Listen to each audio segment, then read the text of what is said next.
My name is Professor Yair Eli. I am from the Department of Material Science and Engineering at the Technion. I am Professor of Electrochemistry. I am dealing with corrosion, slightly related to the subject, plating and batteries. But on my other hat, I am serving as the head of the graduate studies in natural gas and petroleum engineering at the Technion, which is a fruitful collaboration with the Haifa University and with the head of the departments there, as well as with Itzik. So thank you very much for the nice collaboration we experienced so far. The first round of students from the Technion will be out in the market by June. 10 of them, I believe, are in the audience, and you should grab them as fast as you can. Okay, so now for the first speaker. They are very good. They are excellent. Michael is teaching in our program as well. So, to the program, because we are in a tight schedule and we need to go to lunch by 1 o'clock, I will be strict with the timetable. So without further notice, I would call the first speaker, which is Nahum Schneidermann. And Nahum Schneidermann retired from Chevron, where he was manager, international technical relations, a senior exploration advisor, and manager global basin studies. He received many outstanding awards, and Nahum will speak about exploration, geological risk assessment, and prospect evaluation. Nahum, the floor is yours. Thank you. I was told this morning that, that the talk that I prepared that is supposed to summarize a week-long short course was shrunk to about 25 minutes. So if I have to finish in the middle, forgive me. And please tell me 5 minutes before the end. Okay. The talk was prepared by my friend Bob Otis, who actually retired from Chevron about 10 years ago and is teaching the course with Rose and Associate. For those of you that are interested, I strongly recommend. I worked on it for several years, and then I changed to another topic. Let me create the background. As a result of the Yom Kippur War, the prices of oil globally went up from about $3.50 to about $10, which caused the commotion in the energy because the energy industry was not used to such high prices. And as the prices continued to rise, particularly after the Iranian Revolution, the price of oil went up to 35. Oil companies went on a high gear of exploration. We were drilling lots of wells in many places. And then the Saudis started the netback program. Price of oil dropped from 35 in a few years back to 10. And suddenly companies were told, show us, what did you do with the money that you spent? And we couldn't. We didn't find any more oil drilling 10 wells every 2 months than 1 well. As a result, companies like Chevron and, of course, all the other ones started a variety of programs that were designed to develop some kind of internally consistent, continuously improved program that will allow them to measure their preparations for the well, make sure that they use the same parameters continuously, and then have a look back. And that will be the topic of my talk, is to introduce you to at least the system. I'm glad that Henry talked about analogs, because a considerable part of exploration is actually to develop good analogs, global analogs. And this is one of the most important parts of any risk assessment, is to know what you pick. But the other part that he didn't mention is that many people, those that are in exploration, know that we have extremely great imagination. And many of us are really capable of creating what I call partial artificial analogs, where only the best components of every possible analog are put together so we can convince management to drill the well. My talk will have several parts, and we'll go over them. I was told that if I do that, it changes. Okay? Okay. And this is part of the introduction. Webster said, insanity is folly or unreasonableness, and Albert Einstein said that. And the reason I'm saying is, that we in the industry have a history of looking at things again and again and again, doing the same thing. And again, I want to congratulate Henry when he said the statement, we need to look not what we can do, but see maybe there's another way. That's not always working. One of the definitions I want to introduce you to is the risk assessment. It's an integrated project that deals with uncertainty. In our business, we deal with uncertainty. And the risk management, this is what our bosses do. They like to see not just what will be the outcome, but they also see what will be the cost of success or failure. So uncertainty is the range. And for geology, we used to use the term risk. Now we use the term chance, because the term risk implies a chance of loss. So we're trying to be careful. For those of you that are interested in the topic further, I just want to mention to you that Bob and I published a paper at the APG in 1997 with many more details. The underlying theme of exploration by at least international oil companies, and this is contrast with national oil companies, is actually to make money. Let's not play around with this. Our job is to provide our stockholders, our stakeholders, our employees, our management, a return on their investment. And whenever you discuss how much companies are taking from a nation and how much they pay to a nation, you have to remember that if they don't make money, they will not be able to develop the resources. You have to remember that. And here we are talking about geological commercial success, which will be underlined by C. And one of the important things to remember that most of the parts that comprise natural phenomena are based on probability distribution, because they are not a sum, but rather a multiplication of independent components. So when we look, just for those of you that didn't dig it in, when we look at the expected value, the underlying net present value has components in it which are a net revenue interest, this will be expected ultimate resource, then minus the cost of the operating, so on and so forth, taxes. And our job was to analyze which of those components are actually the most uncertain. Each one of those components is uncertain, but our job is to find out which are the most. And because I don't have much time, let me tell you that the two most important ones are the expected ultimate reserves and probability of commercial success. Because each one of those is based on a variety of parameters, our job in exploration is to focus on the basic fundamentals, which are geology. If the geology doesn't work, we will not be able to provide the remuneration to our company. I see Henry is smiling. He probably is told that every day, right? So in order to develop a more precise, internally consistent, continuously improved and self-improved process, we developed this exploration evaluation process. I must stress that left of this box, there are two other boxes that I'm not talking about because we are dealing with more mature basins, but essentially we are starting with the evaluation of a basin.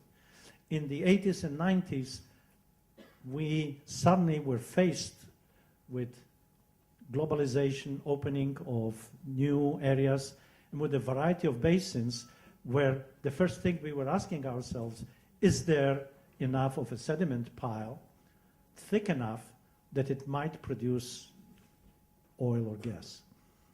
To evaluate the basin, we looked at global analogs, we looked at outcrops. If we were very lucky, we had a seep that could tell us, yes, there is an area which, but essentially what we need in the basin is sediments that can produce hydrocarbons, that means source rocks, reservoir rocks, seals, and then we need tectonic history, migration, temperatures, stuff like that.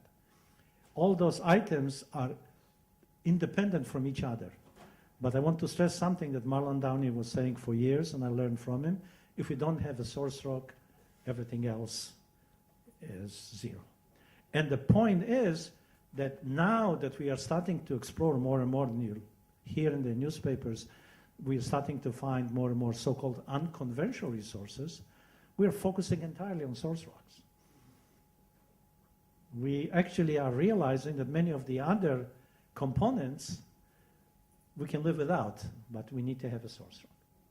So within the basin area, we delineate an area where we have a hydrocarbon system. This hydrocarbon system simply means there is a source rock for gas or oil that can feed a certain volume with the liquids, which we can then produce. When we evaluate those, we look at geologic chances. We don't worry about commercial value because we can't, because we cannot predict volumetrics. Within the hydrocarbon system, we then identify play concepts, and the play concept is really an attempt to develop certain common characteristics that will allow for the oil to migrate to a certain reservoir and be sealed in a certain trap. And essentially, a well is a test of a play concept. And you saw before that in the Levant area here, we probably have 2 or 3, I would guess, from the scanned information I know, play concept. And then each well evaluates the play concept. When we look at plays and when we look at individual wells, we deal with volumes. And when we deal with volumes, we deal with value.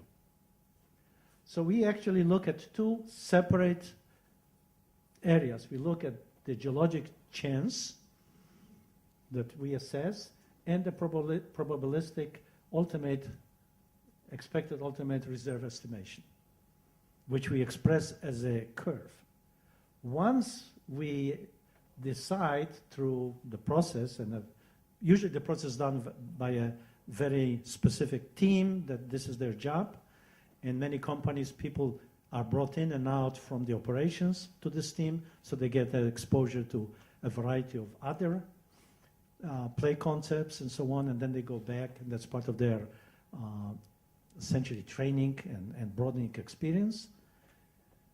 Then we provide the engineers and economists a framework that says this is the geologic risk, whether it's 1 in 5 or 1 in 1, and this is the range of probability for a volumetric, and we make a decision to drill or not to drill. If we drill, regardless whether we consider it a dry hole or whether we consider it success, and this is extremely important, we do a post-drill assessment that has 2 purposes. One is recommend processes all the way through, and the other one, recommend technology spending. What we have discovered is in many places, particularly early in the game, we had assumptions about various parts of the system that were not based on scientific data. And for example, Marlon worked on faults and seals, things like that. For a while, we weren't sure that we really understand. I'm running, pardon me, but so we really have several objectives in this talk. Discuss the uncertainty through statistics, the fundamentals of estimating prospect resources, avoid deals that don't make money, and then use the information that we gathered to convey the importance of assessing our performance, and essentially at the end to deliver what we promise. And at the end also, learn, develop network. As I mentioned before, we created teams where members would come in and out, where we exposed various members of our corporation to the same processes. And once they finished their assignment, went back, they carried with them the training program. They carried with them the knowledge. So the whole company could think the same way and could make decisions the same way and actually analyze them. So right now we're going to do this part. And few definitions, not much. Event, one or more things which can occur, in other words, outcomes. The usual model is you throw a die and you look what occurs. And then we look at the distribution, which is an orderly way. I want to share with you a secret that I never told to anyone, and this is that the only lesson in school that I actually dropped out from is statistics. And then I'm supposed to talk about it, so I will skip as much as I can. But I think you understand the process. The important thing here is actually this. When we look at statistics of various types, they don't represent the entire volume of probability. The only number that actually averages the entire probability is the mean. And this is the number that we give to the engineers. Engineers cannot deal with uncertainty. They want to have a single number. You ask them, they ask you, how many barrels are you going to find? I said, between 5 and 150 million. It doesn't work. You have to give them a number. And the number that we usually give them is mean. Because they have to develop an assessment of the cost. And of course go from there to the entire process of developing and delineating the discovery and then developing the final cost. The definition here that I want to stress that there are two ways of looking at definition, but we'll be working with G, which is the P10, the probability of 10 is the large number, that's the upside, and P90 is the small number. Some companies have exactly opposite, and I want to be sure that this is consistent with the legal guidelines that each one of the companies have in reporting their reserves. And one of the things that I've learned over the years that you have to be very careful with newspapers and media when they talk about this humongous field that was found outside of Israel that contains 3 billion barrels that nobody ever drilled. So we need to be careful with those definitions. And here, again, that's the definition of P10. That's a probability that a random selection from the entire curve will be greater or equal to whatever number we are talking about. And the P90 in the gene convention it's a small number. And again, the distributions you've seen those. This is when we add things, those are the sums. When we look at probability and we multiply, we end up with a curve that is more like this. To some degree, for me, in a very simplistic way, is the Pareto Distribution, 80-20 rule. 20% of the people own 80% of the wealth, and so on and so forth. And that helps you kind of figure out that every field, every basin, we usually have one or two giants, and then we progressively have smaller and smaller. We have truncations, which are a function of economics, actually. In other words, in many places we don't have the smaller ones because we never drilled them. Now, and let's start with this approach to the system which says, because everything is a multiplication, we are looking at log normality, which is the prevalent force in nature. And the estimates of, for example, ultimate resources, it's a product of area times average net pay times recovery field. And each one of those is, again, a function of others. An example. This is field size distribution of North Sea Brent play. And again, as I mentioned, we have here P10, the large field. And we see here there are, in this particular, which is 1991, we have 4 fields that are over 1 billion barrels. And we have very few fields at P10 and below that are around 10 million barrels. Shown as the other distribution, it's like that. We have a big one and then more and more smaller and smaller fields. That's the basis for the way we calculate volumes. Is this the expectation of this distribution? By the way, when we look at analogs, for example, we always need to use databases. So databases provide you the best check on your analogs. when we look at productive area, which is again is productive area is a multiplication of length versus width. We can see in the Gulf of Mexico deep water, this is the distribution of productive area, quite wide, P10, less than 10,000 acres. And again, the distribution here. What we are finding is, of course, it's the size of the field is not just a function of porosities, permeabilities, things like that, but also the size and the ponding. And we have seen it, and both Paul and Henry published that in Gulf of Mexico, many of the fields are ponded, therefore they have thick hydrocarbon columns, but the area size is relatively small. And in the end, the fields are small, relatively speaking. Net pay distribution in Brazil, you can see up to 1,000.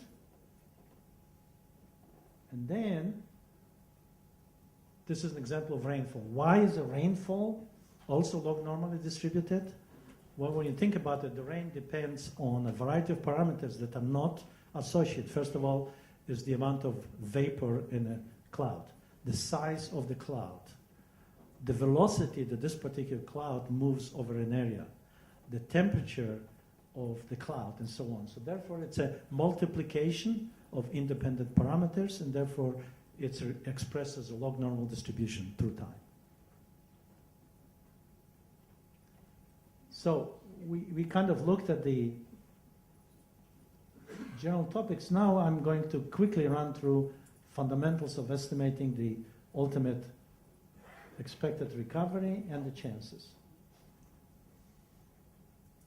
And again, the purpose of this entire process is deliver what you promise and stay focused on fundamentals. As a result of all this, when we started looking at individual prospect, the process itself was not designed to come up with a number. Say, okay, the risk here is 1 in 4.5. That's an important number to know. But it provided us with a checklist of information that we need to have in an orderly way, that we wouldn't approve a well until we had this information, or we had to go back and calculate how much money needs to be spent on technology to obtain this certain information. If we couldn't do either, we had to increase the risk. One of the most dangerous things to say is high risk, therefore it's a high reward. Please, please never say that. Many companies went out of business because they were drilling high reward wells, which were simply a high risk. And they didn't necessarily bring the reward back. So we ask ourselves questions, and each one of those questions in this particular approach is independent from each other. And if you see each one of those lines here, whether it's a source or migration, has two sentences, two questions. One is related to the geologic chance evaluation. The other one is related to the volumetrics. So we start with source. We look at migration and timing of migration. We look at the reservoir. We look at closure. But at the same time, when we look at the reservoir, we look at the characteristics, because this will provide us information about the volume that we expect to find. And eventually we look at the seal and the containment, but then we look at efficiency, because if the seal is not efficient, we have a lost migration. Any one of those parameters, again, let me stress, is independent. And at the end, we multiply them all. 5 minutes, I'm just starting to breathe. So, this is the type of questions we ask ourselves. For source, is there a source? Is there quality? Again, as I said, if we have positive information that it doesn't exist, it's probably a dry hole. If we have negative information, we try to see if there's any technological breakthrough will allow us, and if not, we take chances. And again, as you can read here, timing, migration, reservoir closure, and containment. And those are examples of the type of geochemical information. I know there's some geochemists here, and Marlon will be able to provide you with a short course if you have time about it. But we're looking, what is the type of the source rock? Shall we expect gas? Shall we expect oil? What is the range of this? What we are finding is that we had wrong perceptions about geothermal gradients, about bottom of the basement, and so on and so forth. This is a very useful chart. Those of you that haven't done it yet, please read about it, and because it allows us to follow any individual. In this particular case, we have here, this is probably the range of maximum oil expulsion. This is the range of maximum gas. This particular source rock is now in the gas window. The reservoir is here. So at some point in time, we had a nice juxtaposition of mature source rock and reservoirs. But from this diagram, you can see those kinks here. Those are uplifts. Uplift like that can cause disruption of the seal, remigration, loss, and so on and so forth. Another chart, which I like a lot, is petroleum system events, which looks at, again, just juxtaposition of here is a source rock overlain by reservoir rock, which provides you a nice migration. It has a seal rock on it, and on top of it's overburden that can keep the oil, and so on and so forth. Those are the tools that we use: diagrams, structure maps, summary logs, and of course the famous geophysical issue of how well is the seismic data. And Henry was good enough to show us some sections that needed lots of reprocessing. This is one of the major tools today of looking at the trap. So in a sense, information is very important, but the quality of information is very important. In other words, I can have negative information that will give me a negative or high risk, and I can have positive information. Or I have no information, then it's 50-50. I can calculate the risk at 50-50. It's 132 and those 5. And then I need to decide whether it's worth trying or not. So we looked at resource. And then when we looked at the chairs, when we asked the same questions, but now for volume. So we changed the question. It's still the same questions, but we are looking, is this going to be oil and gas? Not that we have a source rock. If we have a source, it's going to be oil and gas. If we have a closure, will it be structural stratigraphic? What will be the productive area, the volume height, and so on and so forth? Different questions on the same topics because we are doing it in a different way. And again, those are the same, but there's different questions from the same geology.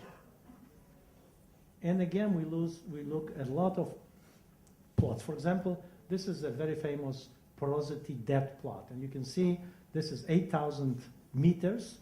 When I graduated from school, I was told that 9,000 feet is the basement because Montmorillonite converts into illite, and that's it.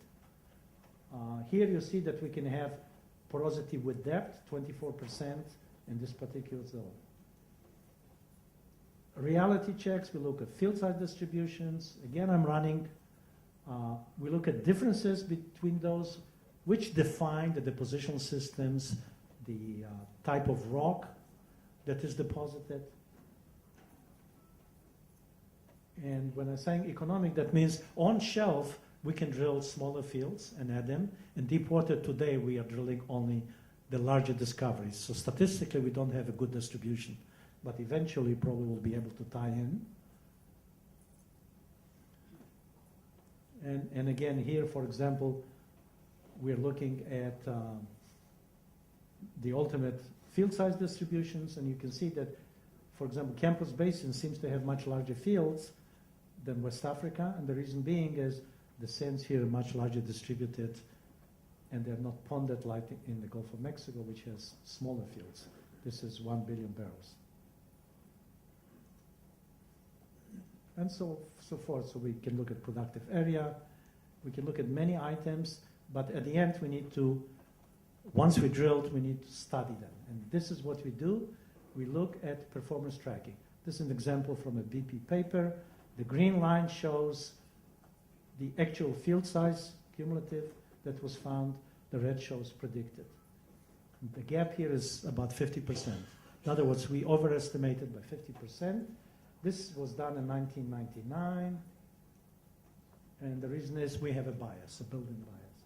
This is North Sea, published in 97. Please note that this is the log normal distribution here. This is expected size, and you can see we have almost 8-9 billion barrels, and which ended up being less than 10 million barrels. We really screwed up in this particular case. And in 2008, we are doing the same mistakes. So 10 years later, we're still not finding what we promised. And that reminds you. And the last thing is, we look at separate units of our system to understand in more precisely what did we do right or wrong. For example, here, we look at distributions of various parameters. I want to show you this is from Chevron. We look at hydrocarbon columns, area, gross pay. Each one of those individual items is actually a multiplication of other. And once we see this, we can say, in this particular case, there's a major bias in estimating gross pay. In this particular case, the formation factor was not properly, net to gross was not properly studied, hydrocarbon saturation not. And by doing this, we can go back with technology and improve our system. So we also need to calibrate the probability of geologic success and probability of commercial success. And you can see we are looking at here. This is actually Amoco. Amoco did such a good job of comparing predicted to actual that BP bought them out. And I believe this is a review of we need to deliver what we promise. We have to focus on fundamentals. And we need to have active performance tracking continuously. Otherwise, we will not deliver what we promise. And thank you on behalf of my co-author. And for those of you that want to need to learn more, please feel free to copy it. This is what Bobot is doing, providing courses like that. And I strongly recommend that for those of you that didn't have it, that you have it and take it. Nahum, thank you very much. Sorry I had to run, but... No, that's okay. We have time for questions. The reason that I stood up is after 30 minutes, and we have time for discussion. This is the aim of this program. So, Michael, you are the first one. As usual. I enjoyed your talk now. I'm glad to meet you finally, but you know, what you're describing is really a company bureaucracy in some ways, okay? I mean, let's face it. I mean, it's ironclad what you do, but I'm a little bit unsatisfied myself because you are trying to reconcile the irreconcilable sometimes, okay? I mean, I've never seen two reservoirs that are alike. Of course. And so the whole idea of developing this massive bureaucracy, thank God, by the way, the big oil companies don't come into Israel because they're afraid to piss off the Arabs. So I'm happy they are not here in the beginning. I am much more comfortable with Noble. It's a tiny little company, it's a big company, but it's relatively nothing compared. What is Chevron 15 times bigger? What is it? You know. So I mean, you guys have probably 1,000 geologists. Each one of them is like a little sergeant in the military, and they have to go through this whole thing over here. I'm not very happy about that, to be honest with you. I like people that take risks. This is a risk business, okay? Can I answer? Answer, please. No.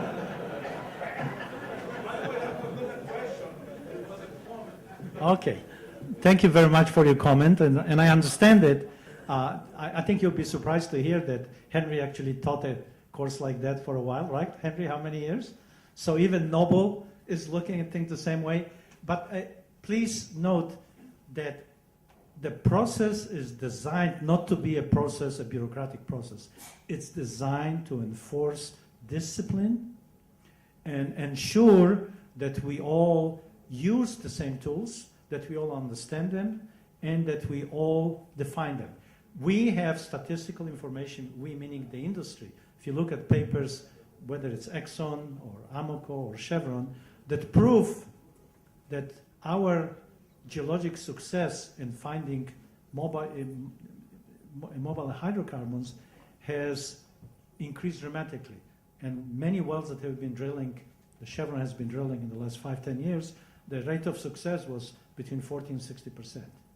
So we're drilling much less dry holes because of those processes. They're different. Exxon process is different. Shell is different. But we're doing. Okay. Michael, Any other we have questions? lunch 1 hour. I urge you to discuss it with Nahum later.